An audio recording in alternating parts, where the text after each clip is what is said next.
Pakistan is a country known for its volatile politics, but this week it seems especially chaotic.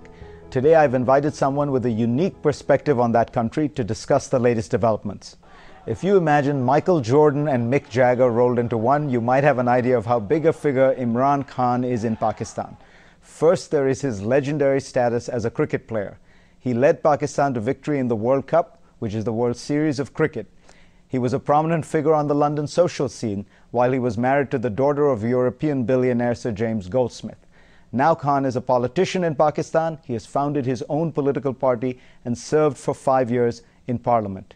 He's in a special position to help us understand the political chaos going on in Pakistan right now.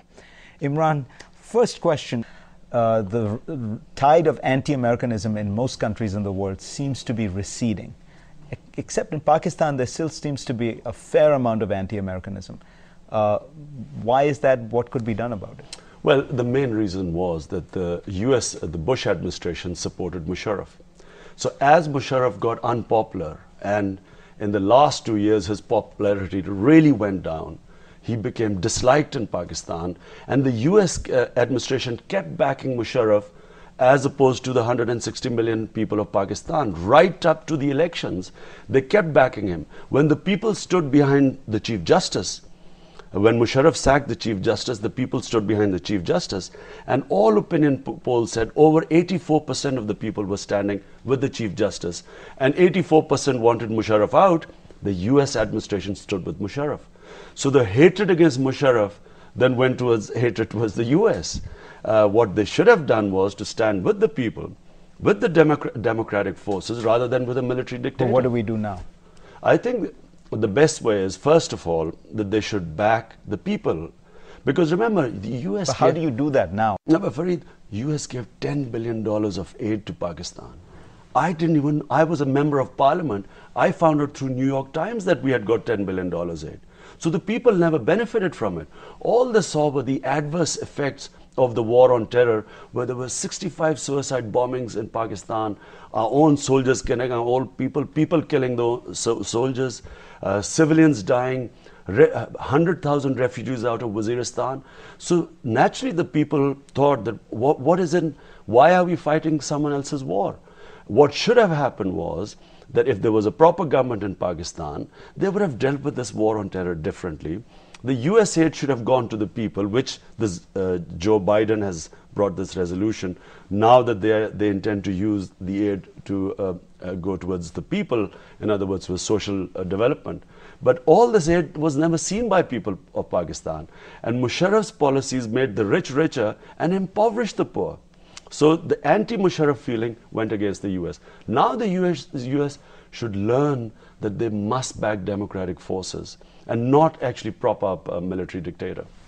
So now when you look at Pakistan going forward, do you think this political paralysis that you're describing will be resolved? There are reports that the PPP, the Pakistan People's Party, now is willing to impeach Musharraf. Will that begin to resolve this issue? I have my doubts whether they're serious. The problem is PPP is controlled by Asif Zardari, Benazir's widower. He has series of corruption cases against him, which were unearthed by Musharraf. Corruption cases worth billions of dollars. Now, he signed a national reconciliation ordinance through which Musharraf waived off all these, gave him amnesty from corruption cases, and in return Zardari was to protect Musharraf, stay in power. The only way he could do it was to keep the Supreme Court judges out. The legal constitutional judiciary of Pakistan was to be kept out, and Musharraf judges were to be kept in. And that's what he has done so far. And who is actually in charge in Pakistan right now? Well, this is the big mystery right now. Unfortunately, what's happened is that Asif Zardari, the chairman of People's Party, which has the majority in parliament, and the widower of Benazir Bhutto, and who inherited the party through what he claimed was a will. Benazir had left a will behind that if anything happened to her, he would inherit the party. Many question the will. Already there are doubts about it. Its authenticity. He holds all the authority, but no responsibility. The responsibility lies with the Prime Minister, who just visited the US, but he has no authority. So such a management structure, whether even you can't even run a factory with such a structure. And as a result, there's chaos. No one knows where the authority lies, who is in charge. And where does Musharraf fit into all this? He is technically still president. Well, Musharraf is yes, the president, but the president in Pakistan's constitution has actually no powers. But Musharraf appointed his own judges after sacking 60% of Pakistan judges by imposing an emergency on November 3 last year. He's got his own judges who then gave him the right to amend the constitution, and he got powers which actually are not in the constitution. So that's where the problem lies. The Prime Minister keeps complaining that President keeps meddling in the affairs and he's not in charge. And so there is a lot of confusion right now. So when we look at it from the outside world, one of the main concerns is you have these growing incidents of jihadi attacks, terrorism coming out of Waziristan and things like that. Your political constituency is very close to Waziristan. Do you think this is impeding the ability of the Pakistani government to tackle, either at a military level or a political level, the sources of terrorism?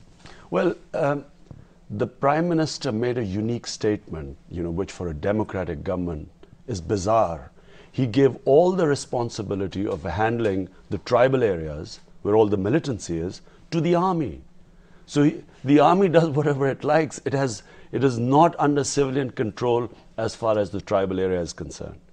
So he's washed all responsibility away from him. He says it's the army's responsibility. But the real problem lies within Pakistan, which is facing a huge economic problem. There's unprecedented inflation, fiscal deficit, trade deficit, the rupee is falling, massive unemployment, and they are now, as they contract the economy, the monetary policy is being tightened, the people are suffering even more. So that's really the problem right now for Pakistanis. As far as the war on terror goes, initially both parties in the coalition had said that they would have dialogue with the people in the tribal areas, and with the militants. With the militants, yeah. Which there is no one group now because of the mess made in the tribal area. The way this war on terror has been fought, basically there are groups of militants operating all over the tribal area under no central command. And so the government thought they would start negotiating, and that's how the number of attacks within Pakistan fell. Last year there were 65 suicide bombings within Pakistan. We were being destabilized. And so after the elections, the attacks went down because both governments said, we'll talk to the militants. Now it seems that this truce is shaky, and the army might again start action against the militants. So you have argued to me, I know privately before, that you think there really has to be a political approach to this problem, that you have to get into a dialogue with the militants. But people say that Musharraf tried that and it didn't work. Fareed, the dialogue was never given a chance.